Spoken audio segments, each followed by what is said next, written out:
So the new mid chapter just dropped, and there was a few changes. And most were insignificant, but I will sort of go over the ones that are sort of worth talking about. Um, let's just talk about some add-ons first. We'll talk about adrenal vial since it's in the gameplay. Um, I don't think this is nearly as good as people are saying it is. You essentially just trade a lot of your turn rate for the ability to extend your flicks. Basically, you just get better, sharper, quicker flicks. And to be fair, more rushes and faster recharge speed. But in return, you do lose 55% of your turn rate, which is still huge.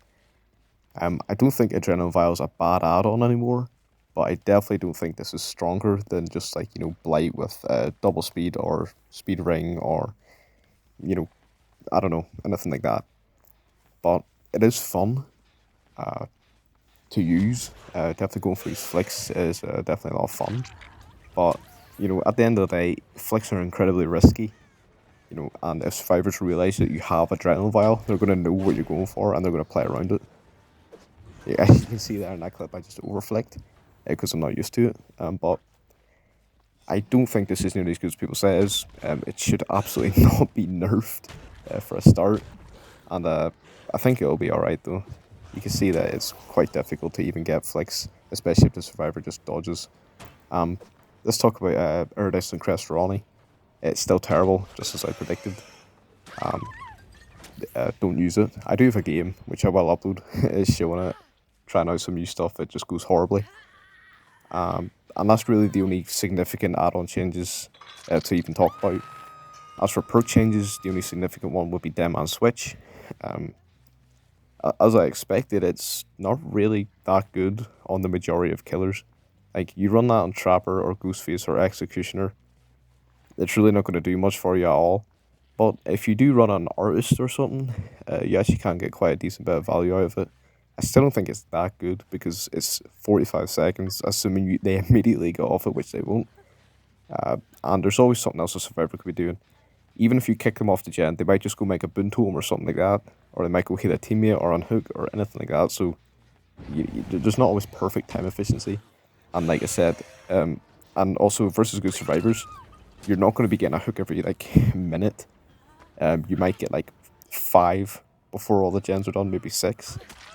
So you're not going to be getting huge dem and switch value there.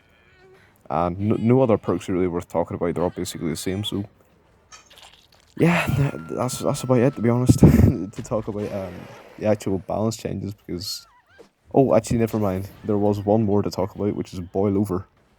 Obviously, I don't need to say much about Boilover. Everyone knows how bust it is in some places in RPD, in Mother's Dwelling, in any of these places like Thompson House. Actually, especially Thompson House now that they removed the upstairs hook in the rework. And in general, just other places scattered around maps. So, because of this, Boilover will be changed. They just need to remove that stupid 25% drop thing. Other than that, it is fine enough. The 100% extra wiggle is especially annoying on indoor maps like RPD. It makes it incredibly difficult to get through doorways and shit. And I'm just going to take a wee second to talk about the map design in terms of hook spread on RPD. It is horrible. It is genuinely awful. Let's talk about the library. With Boilover, you don't even need to be on the top of the library to be unhookable. I downed a guy with Boilover in the entrance of the library. He was barely in it, and I couldn't hook him because there was no hooks anywhere near it. The only hook was in the main area near the corner, which I would have had to drop down to get to, which would have made him unhookable. And not to mention in this patch, they buffed wiggling. If you hit all the great skill checks, you take off about a second and a quarter of time, which doesn't sound like a lot, but it is. That's like 4 meters of distance, which is quite a bit. And with this new buffed Boilover, they're making it way too hard to hook survivors. It's getting way too difficult. It's already hard enough finding and downing a survivor in a reasonable time, and now they're making it so the killer has to fight for their life to even hook them. It's getting crazy. How this game's becoming.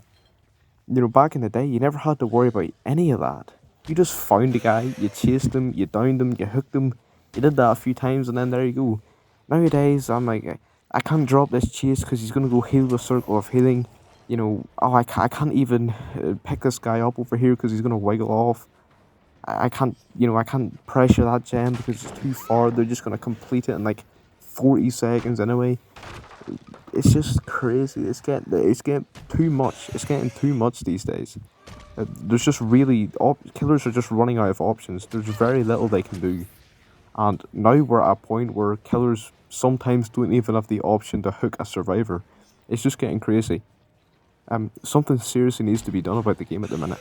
I don't mind buffing survivor perks, right? I don't mind it. I don't mind buffing Boilover.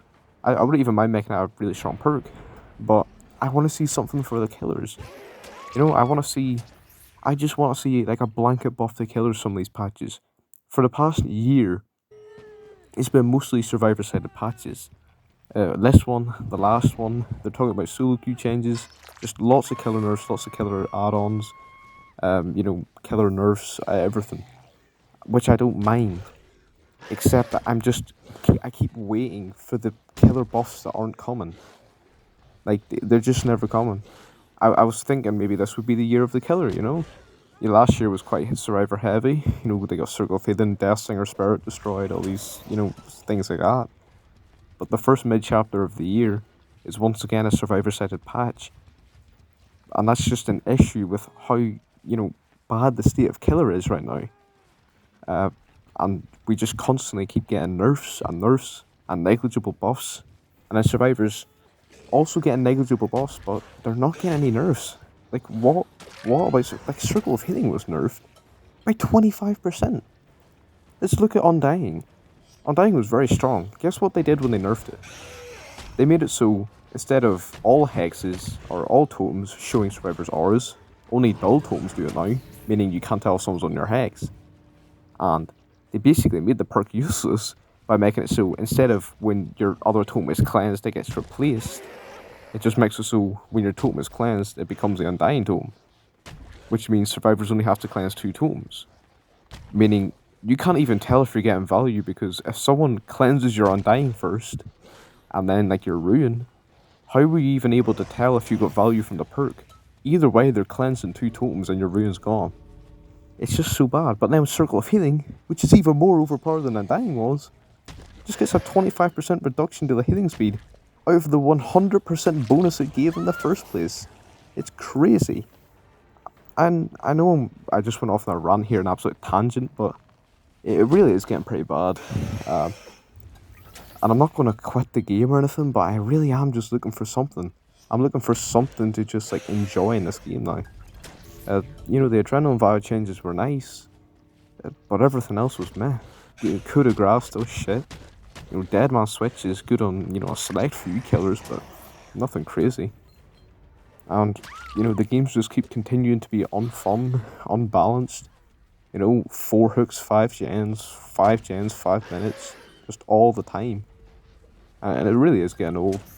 But I'm still optimistic for some reason that they are going to do something to help killers, even though they're not really talking about it. But that's it for this one. Hopefully, the next mid-chapters are a bit more positive. At least the event's pretty good. You can earn quite a few cosmetics and it's quite interactive.